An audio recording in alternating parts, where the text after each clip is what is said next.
tara, boneless tayo ng baboy guys. Medyo mabagal na tayo, tara. Pagalan lang natin. Muli mo dyan sa ulo, hanapin mo yung joint. Ayan yung joint guys, oh. Hihiwa lang yung pinaka-joint niyan. Tatamaan mo lang yan. O, diba? Tapos, buka natin.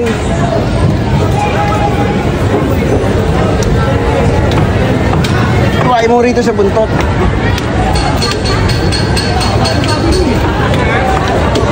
Siyempre ito, tatagay mo ito, may buto eh.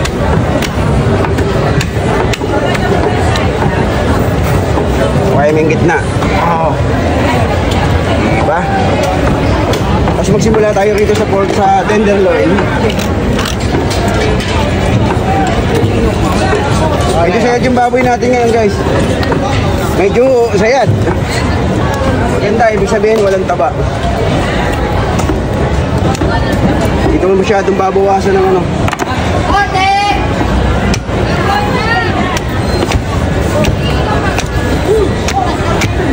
Medyo nadurog yung ano niya. Nakasim ha.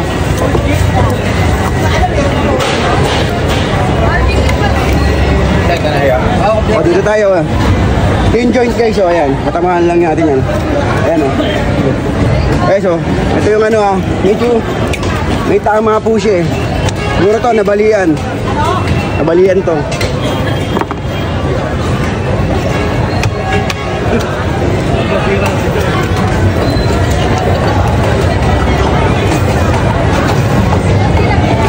So hindi kami kagad nagtatanggal ng bias. Tatagal muna namin yun. Tayo. Hop.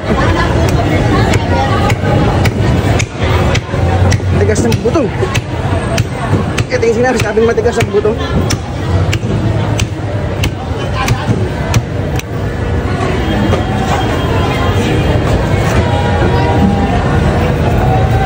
Pork chop. Tiempo. Ganda. Yung kasim guys oh. Legan mo lang yan.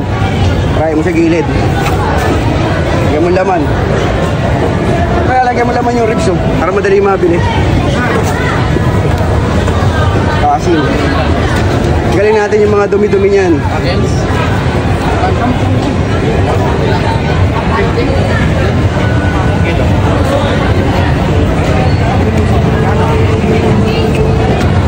Ito yung joint guys.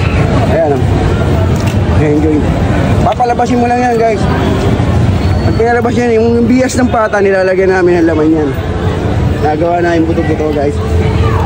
Pinakabias ng pata yan. Okay. O, hindi pa tayo kagad nagtatanggal ng shoulder blade. Shoulder blade. And then dito same process lang. Same process lang dito yan sa kabila. Ano yung ginawa mo sa kabila, ganun din gagawin mo rito.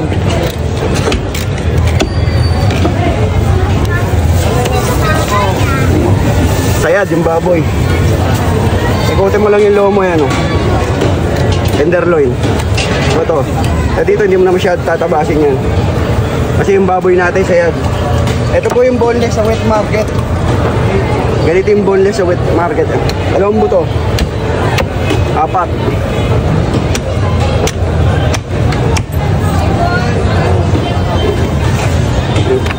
So dito muna tayo sa arm leg. Ito yung joint guys oh. Ay lalabas yan. Samahan mo lang yung joint na yan. Yung iba, kanya-kanya naman diskarte yan. Basta mapalabas mo yung joint nito, ano na yan, nahihiwa mo na yan. Tapos dito, nataga ko na yan para hindi nagtatagal. Tapos, lant mo lang yung kutsilyo mo. Dagger, nahawak. 275. Lagyan mo laman yung buntot. Ayun. Diba? Napakadali lang ito guys. May matututunan kayo rito. Buhay mo to, pork chop tiempo. Oh. Tapos ito. Samahan mo lang dito. 343. Ayan. Sa mga beginner, may matututunan kayo rito. Lagyan nyo lang ng laman. Tapos, ito tatanggalin natin yung mga tinatawag na lamad. Ayan. Inalis mo na yan, ito yung joint. Ayan guys, pakita ko sa inyo yung joint. Ayan yung joint. Huwain mo lang yan. Ayan, pinaka-joint niya. Lalabas na yung pata niya.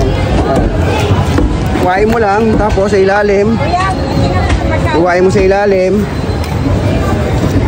Tapos, pag ganun, sa siko.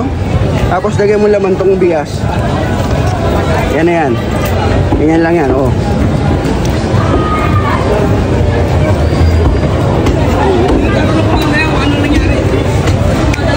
Okay. So, yun lang guys. Sana may natutunan kayo ito kasi hindi ko masyadong inanuan. Pero pinakita ko naman yung pagtama ng joint. Yung mga beginner dyan, sana may natutunan kayo. Shoutout kay Ryan Evangelista. Tara na, let's go na.